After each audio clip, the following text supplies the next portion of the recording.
The failure to act with sufficient ambition to avert the climate catastrophe will be the greatest moral failure of our time. Making changes takes courage, and if we don't change things, we won't have a future.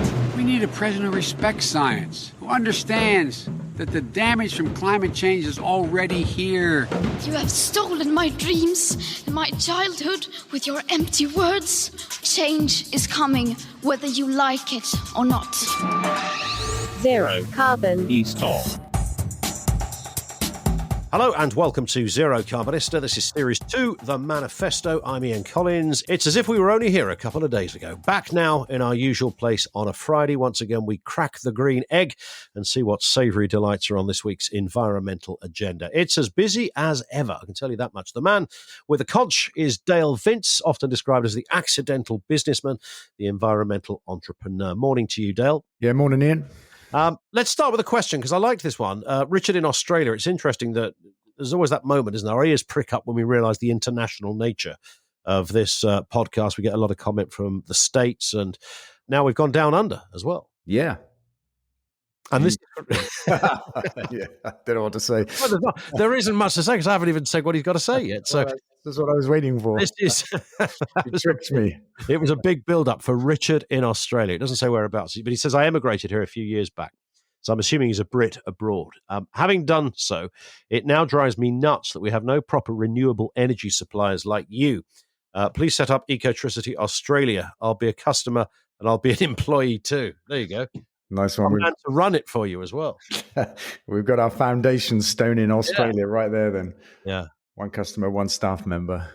What is going on? Because you often hear that Aussie credentials on matters environmental are not that great. Is that an urban myth? Is that unfair? I don't think it is, no. I mean, certainly if you look at the government of Australia, it's not unfair. I don't know about the general population. I've never been there, but people I know that have been there say it's a little bit like America without the Americans. You know, they drive big American cars and have a fairly high consumption lifestyle. And I think, Ian, it was just a couple of episodes ago that you were telling me that they have the highest per capita carbon footprint in the world. That's right. Yeah, that came up, didn't it? One of the stories too.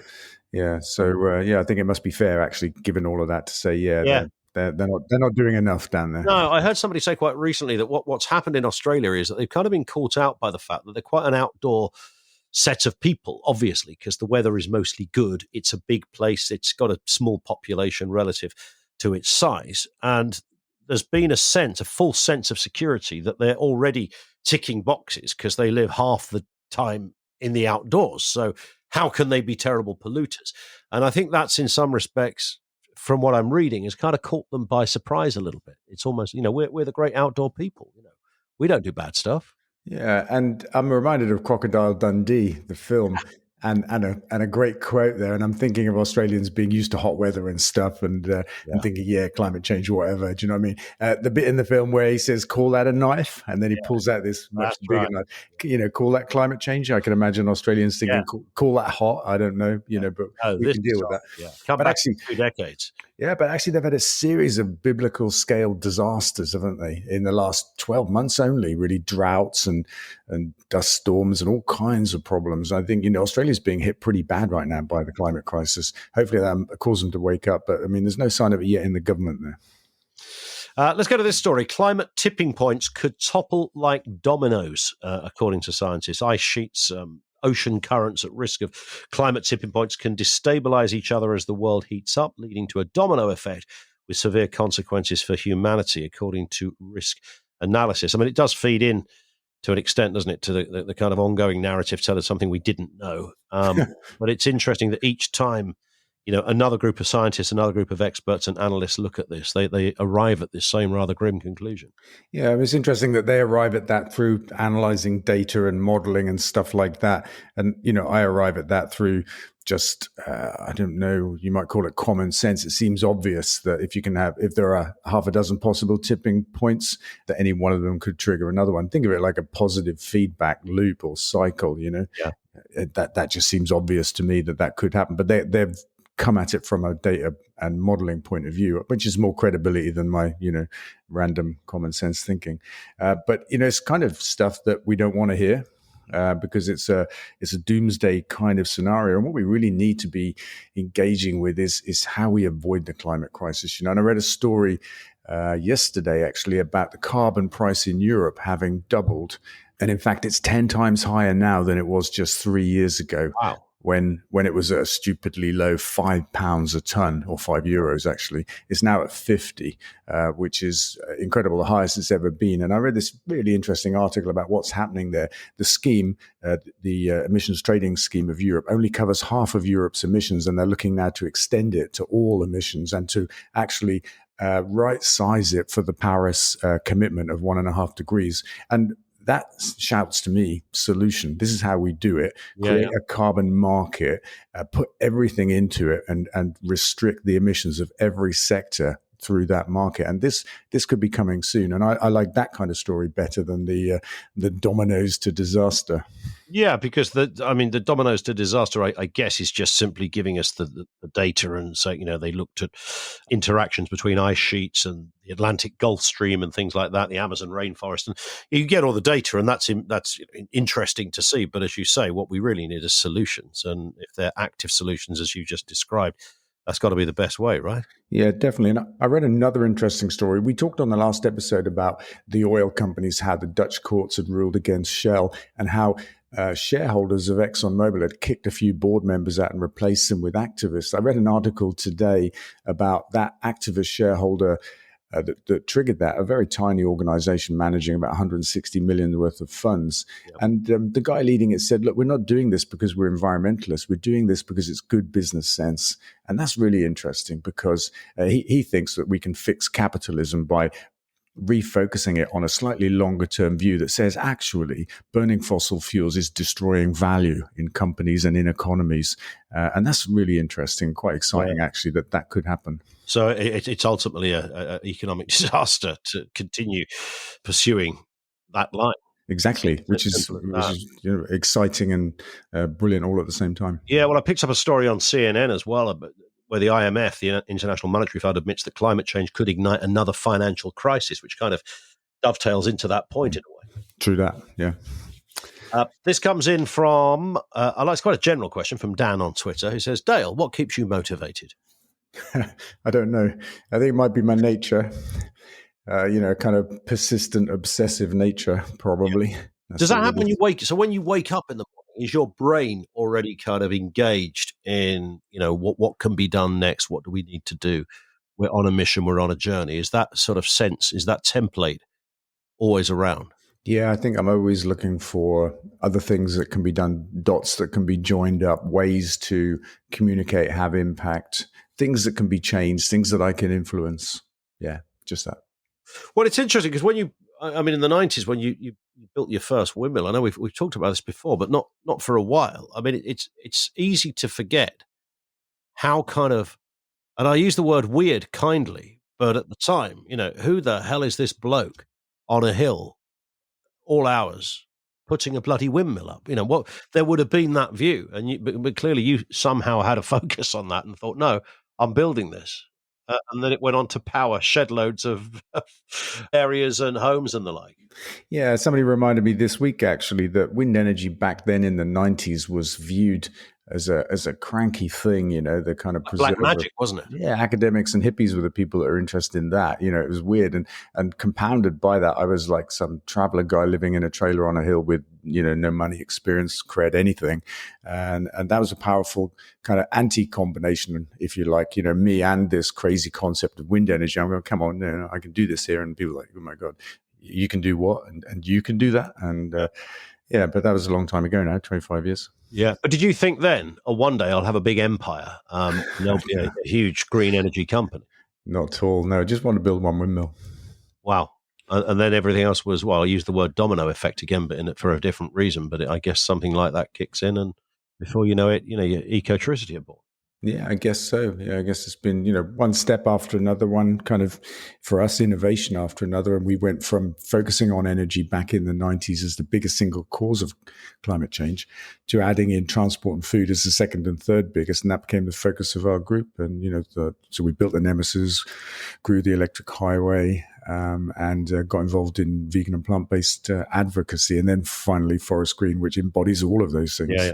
So it's kind of, I said at the beginning, the accidental businessman. It's always amazing when you see one of those kind of YouTube videos of stockbrokers on Wall Street who say, "Hi, I'm Dwayne Smithers, and I came up with an idea." And then the guy explains how he had this whole vision sorted out. You could do a version of that. Say, "Hi, I'm Dale Vince, and I don't know what the happened." That would maybe arrived in the same place, but by very different methods and routes. Yeah, that's right. And I explain in the book, Cue the Bugle, if you still got it, how actually... Oh, there it is. How I came to form some of the different parts of Ecotricity, by accident, by happenstance, serendipity. There's a whole kind of bunch of different reasons behind the things that came to be. And, one of the, there's a lot of sad and troubling areas, of course, of the overarching narrative that we discuss here. But when you look at some of the wildlife stories, there's one I clocked today. Puffins, bluebells, and bumblebees are 3 of the UK species at risk by climate change. I don't want to think of a world without bees, to be honest. No. I mean, we lost 97% of our wildflower meadows in the last 50 years. That's insane. We've got 3% left. We've lost 90% of our seagrass as well, which, we don't get to see. It's just offshore by a few hundred yards, but it's a really important habitat. And it was 90% gone.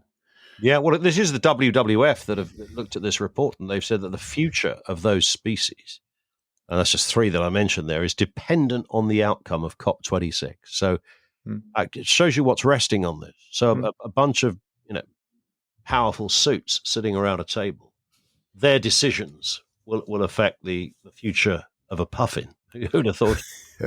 I think actually that's a mistake to see it that way. I mean, maybe it's useful to grab a headline and get attention. Yeah, I guess so. There's much more riding on COP26, and COP26 itself won't save puffins. We have an awful lot to do to save an awful lot of things, including puffins. Yeah, I was going to say, can we just say for puffin lovers out there, we do like puffins. I mean, they're not my favourite bird, I have to say. I couldn't eat a whole one. Definitely. Definitely not. Christina on Twitter says, I started listening after hearing you on Talk Radio with Mike Graham and Ian. Do climate deniers and doubters dent your enthusiasm? No, not at all. I think they probably fire you up, don't they? Yeah, probably. Yeah, they cause me just to kind of fire up a bit, I suppose. Push back. That's my nature as well, actually, to react to adversity and that kind of stuff in that way, and just to try harder, and speak the truth. Talk about data. The facts are outstanding. It's an unarguable case. The impact that we're having on the world through the 2 really big bad habits we have: burning fossil fuels and eating animals. Yeah, and that's an unarguable case that we should stop that. Absolutely. But, yeah. Yeah, I noticed that that there's a body of thought, just to turn to this story. A growing number of doctors and healthcare workers are turning to climate activism to urge essentially our political masters, global leaders, to declare it a public health emergency and to look at it that way. Yeah, it is. I mean, they're all interlinked. Again, as per chapter 1 of the book, the climate crisis itself isn't just about global temperatures. It is about human health, and it's fueled by the burning of fossil fuels, which is polluting the air and killing people directly just from air pollution. And our diets, our animal-intensive diets, are stripping the world of habitats and wildlife, but killing us also through the impact on human health. It's all intertwined, and it's just 2 things to stop: fossil fuels and animal farming. Yeah. I mean, do you think that message is that a message too far? I mean, it's about seducing not the naysayers, but people who think, what's this all about? If, a bunch of people come along and say that this is a public health emergency, does that scare people? Does it bring people on side? I think for some people it'll be a wake up and it will worry them, and for other people it won't, But I do think the important thing here is, I talk about what we need to give up, but it's important actually to talk about what we gain as well from doing this, the green economy, jobs, industries, clean air, clean water, the return of wildlife, and a really truly sustainable economy. And when we talk about green living, it's really important that we present it as an improvement on the old way of doing things. It mustn't be about giving stuff up, because people tend to think that's what it is. It's about living a life of denial. It's the opposite of that. Absolutely. This one in from Jane, who says, how are plans coming on to get your vegan products into other retailers? Ocado is an occasional treat rather than the supermarket of choice in our house. Is that a hard process? It's a long one, I would say. What we're finding is the stuff we're making is popular. So, we get it to the tasters or the buyers of different shops, and they like it. And we're hopefully not far away from launching our sausages into a national chain of 1,000 shops. Wow! I won't name them because that might be wrong of me until the deal is done. But that's very exciting. The sausage itself is very new, but pretty exceptional, actually. And we're hoping to get into some other supermarkets on top of that as well. It's just a gradual process, really, I suppose. But the big exciting news for me there with the Devil's Kitchen is we're about to upscale it. So at the moment, we can make enough burgers and balls that would replace 3 cows by body weight every day. Seriously? Absolutely. But we're about to upscale to be able to replace 30 cows every day. That's a small herd of cows not needed in the food chain every day. But you see, that's the kind of tangible information I think people want. If you say, look, there's this, and it stops this, and it makes sense, there's no argument that anybody could throw in, then I think people react to that positively. Yeah, communication is key. Yeah, how we talk to people and what we tell them. It's interesting just to go back to the sausage, because I've told this story to you before, but I think the sausage is one of the easiest things to replicate in terms of coming up with alternatives. In that there's so much other stuff that goes into sausages and flavorings and spices that most of what you're eating actually isn't the taste of meat anyway. Yeah, true that. And I think, while I would agree with you, it's perhaps ironic that when you look at the world of vegan or plant-based food, I think that sausages is the most disappointing area. I don't think anybody makes a great sausage. In fact, I think sausages are where the most awful products still exist. It wasn't that long ago that veggie burgers were a pretty grim experience. They're not now. They're fantastic. But I just don't think anybody's nailed the sausage yet. What about like the vegan sausage roll and things like that? Well, it's all right, isn't it? Do you know what I mean? Very salty. And kind of pasty and fatty and do you know what I mean? It's much like a sausage roll. Yeah, they've mimicked it rather well. But I think we can do better than that. We can do better than that with plants. The mimicry thing was really my point, and I mentioned this when I had a New Year's Eve party a load of years back, and we bought those little cocktail sausage rolls, the small ones. Yeah. Went into a shop and bought like 3 bags, sort of 50 in a bag. Got home and realised that it was the vegetarian option that we got, and I just thought, "God, this! I'm not going to go back. We'll have veggie sausage rolls." You're the accidental vegetarian. Yeah, stuck them in the oven, and sausage rolls are always the first things to go at a kind of buffet setup, and just lobbed them on the table. 150 of these vegetarian sausage roll, and not a single person spotted that they were vegetarian. Yeah, literally not one person. They delved into them and enjoyed the feast that it was. No one realized there was no meat there. Yeah, I think, I have the same experience and view, actually. If you label food as having something missing from it, then you immediately set up barriers and preconceptions for people. If you just, present food, we experience this at Forest Green, although we're famously vegan, we don't label our stuff vegan this, vegan that, it's just what it is. And when people try it, they love it. Well, I did that with the Linda McCartney stuff like 20 years ago. Eating it's not everybody's cup of tea, and I don't know where they're at now, but her meatless pies and the like. The range wasn't perfect, but I can remember me and a mate trying these, thinking this is like a magic trick. Yeah, no, I remember the pie, and I was a fan of it, but the sausages, not the sausages. Yeah, she never nailed the sausages, really. I don't think so. I don't think anybody's nailed the sausage yet. And you remind me, I've eaten a lot of vegan, vegetarian sausages, and the ones that are the most grim are the ones that have gristle in them. They mimic the gristle experience. Oh my God! Why would you do that? That's essentially just a bit of old testicle, isn't it? In an actual essence of eyeball. Man alive, that's lips, ears, and bums, as we used to say. Yeah, it's precisely that. Chew on this sphincter. It's not a nice way to pass the day. On that point, let's finish with this story. I love this story.